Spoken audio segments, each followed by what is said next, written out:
If you want to fix welfare, fix the economy. That is a plan. The question is that the motion be agreed to. The Honourable Paula Bennett. Mr Speaker, so the rudderless ship that they call Labourland, it is the Davids argue over who should wear the captain's hat. That, of course, was the chief purser and the best job that she could do. So as she whips around with her clipboard, desperately trying to get people to put signatures and think that that is actually public consultation, let's get to what the real business of the day is, Mr Speaker. That is someone who calls the targets of actually reducing child abuse, of reducing those on benefits, of actually making sure that we attack things like rheumatic fever and immunisation meaningless. And I directly quote from that member who said, if a government's targets are meaningless, then will they fall over in the political weakness? Actually, and Chris Hipkins can speak up, because him too actually turned around and said that these are pretty meaningless stuff. Well, Mr Speaker, if actually standing up and putting clear targets, a line in the sand, and actually holding the public service and ourselves to that is meaningless, then I proudly stand up here as someone who will not only be backing them, but will be making sure that we do reach these targets. Mr Speaker, this is serious stuff.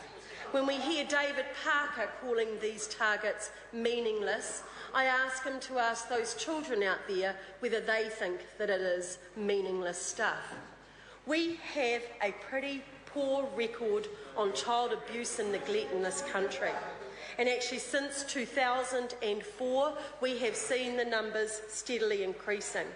Now, some will say that is because we are targeting better, we are getting access to better information, people feel that they can speak up, that they can actually ring the police, ring Child, Youth and Family, and action will be taken, and that is right.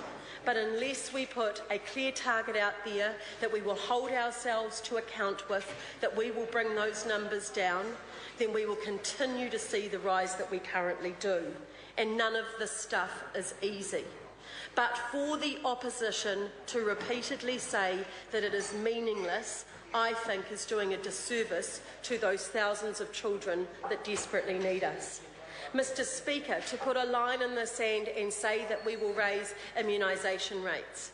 I think the one on rheumatic fever is ambitious to say the least, but it is one that I take my hat off to, the Minister of Health, who is prepared to stand up and say he will put an ambitious target and put every resource behind. Actually, that side of the House should be ashamed of their own record in rheumatic fever. They did not put more money into helping those families that desperately needed it. It has been going up for some time and we saw no action, and this is one where actually Labor generally hangs their head in shame at what they have and their poor record on rheumatic fever. Let's talk about unemployment. Actually, we could have just said we'll reduce those on the unemployment benefit, but actually that would have been just taking those off that have been there a short time. What we needed to do was look at those that have been on 12 months or longer. We have also then turned around and said, let's actually include those that are on the sickness benefit. And when you look at those numbers, it's pretty tough. So currently it's 78,000 is the number that you will see on the job seeker support that have been on for 12 months or longer, and reducing that to 55,000 means a reduction of 30%. But more than 39,000 of them are on the sickness benefit. These are not people whom it is easy to remove the barriers that are stopping them from getting into work. It will take a sustained approach to actually make sure that we are putting the support around them that we need.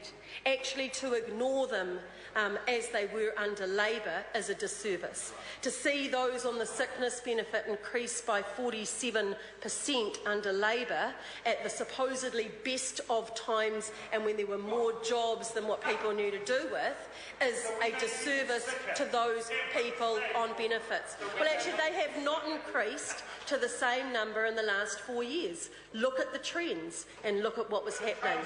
This government will set clear targets and proudly stand up for them, and to call them meaningless is absolutely a disservice to those children. The Honourable Annette King. Mr. Speaker, the animal